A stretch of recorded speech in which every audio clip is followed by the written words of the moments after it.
Hoje, nós preparamos um conteúdo especial sobre o Setembro Amarelo. Uma entrevista com a Daniele Nazari, que é psicóloga e especialista do Zen Club. Mas quem vai tocar o papo aqui de hoje é a Érica, que é redatora do Passeio Direto. Isso mesmo, Yuri. A Daniela explicou a relação do Setembro Amarelo com saúde mental, o impacto das emoções no aprendizado e a importância de certas ações para nos cuidarmos nesse sentido. Bora conferir essa conversa? Daniele, qual é a origem do Setembro Amarelo e a sua relação com a saúde mental? O Setembro Amarelo ele surgiu nos Estados Unidos em 1994.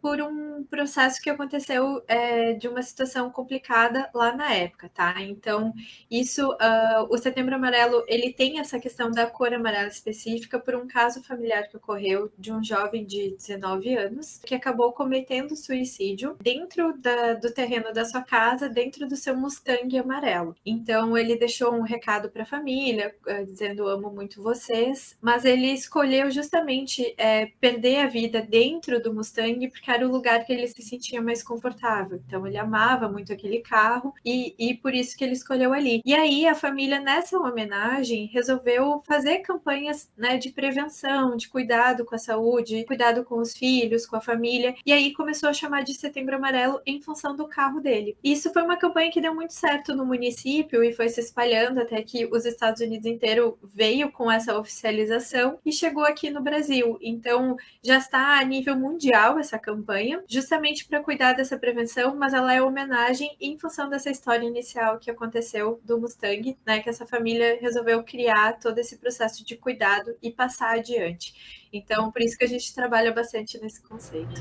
Existem sinais de alerta que podem ajudar a prevenir o suicídio? Se sim, quais são eles? Realmente, quando a gente fala sobre a profundidade desse adoecimento, a gente está sempre conectado com a parte da tristeza profunda. Então, transtornos relacionados mais à depressão, à bipolaridade, por mais que a bipolaridade tenha episódios de mania, os episódios de depressão são bem profundos e às vezes até relacionado com dependência química. Então, o uso de drogas, álcool também podem chegar nesse estágio. Então, quando nós falamos de alguns sinais, o que fica mais estampado, na verdade, é a questão da tristeza, a pessoa não estar mais motivada para desenvolver suas atividades, chorar bastante, falar que está muito cansada, que não aguenta mais, comentar às vezes até assim, não ia mudar nada se eu não estivesse mais aqui. Então, quando começa com essas frases mais negativas, é importante a gente prestar atenção e levar a sério, porque a pessoa já está se desmotivando a viver, a conviver, talvez com aquilo que seja da rotina dela. Muitas vezes, o que a gente faz de intervenção é dizer, isso não é nada, fica tranquila, né? Você tem uma vida ótima, e acaba querendo mudar um pouco o discurso, que às vezes a pessoa precisa de atenção ali para poder falar um pouquinho mais e entender o que sente. Então, isso, quando vem a questão da depressão, a gente percebe muito quando a tristeza profunda está mais estampada. Tem casos em que as pessoas não demonstram. Então, a gente vê algumas notícias de, mas ele estava tão feliz, né?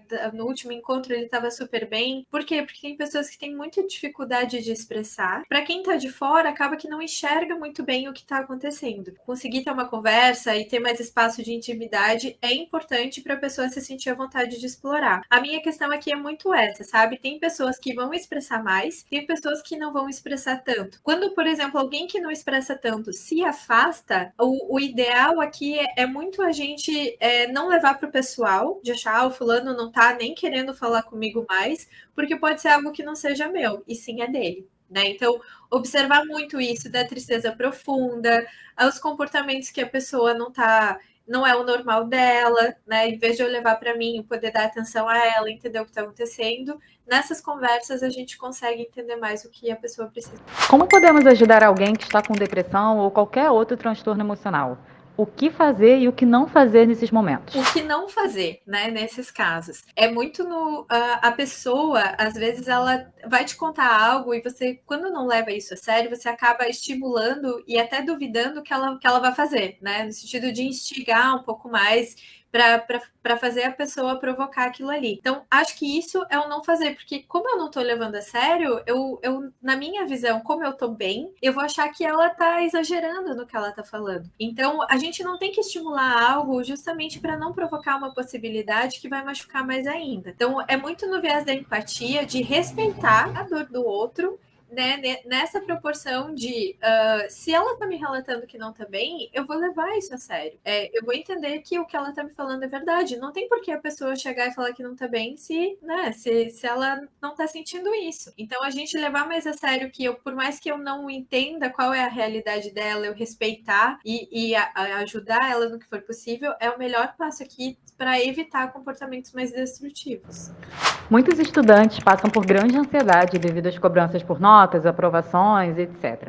Como isso pode impactar o próprio processo de aprendizado?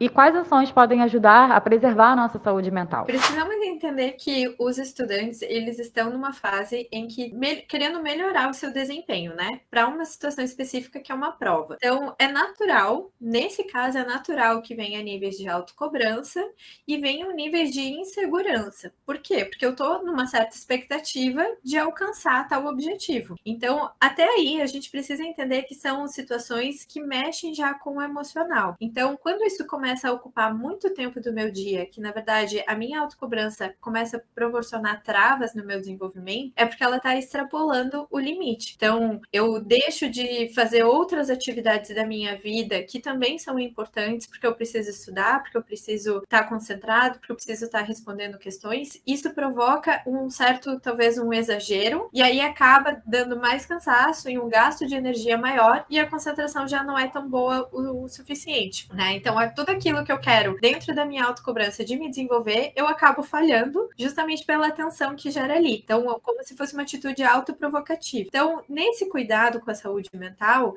é importante a gente não deixar de lado as atividades que também aliviam e proporcionam um certo descanso para o meu espaço de produtividade. Então, para eu ter uma boa concentração, uma boa atenção, eu preciso entender que eu tenho que dar um tempo para dormir bem, para fazer a minha higiene, tomar banho, descansar, para poder fazer exercício físico, me alimentar bem, que é o que vai me ajudar a ter um bom desenvolvimento no meu estudo, né, e na minha dedicação. O que acontece quando vem a autocobrança e a gente acaba dedicando muito mais tempo para essa dedicação e deixando as áreas de lado, pode provocar até essa autossabotagem daquilo que eu quero alcançar, porque eu estou dando muita energia exagerada e isso vai provocar uma exaustão. Logo, quando eu trago o equilíbrio, essa energia ela se regenera, né, e me proporciona bem-estar dentro daquilo que eu estou me propondo fazer no meu objetivo. Espero que tenham aprendido com esse tema super importante.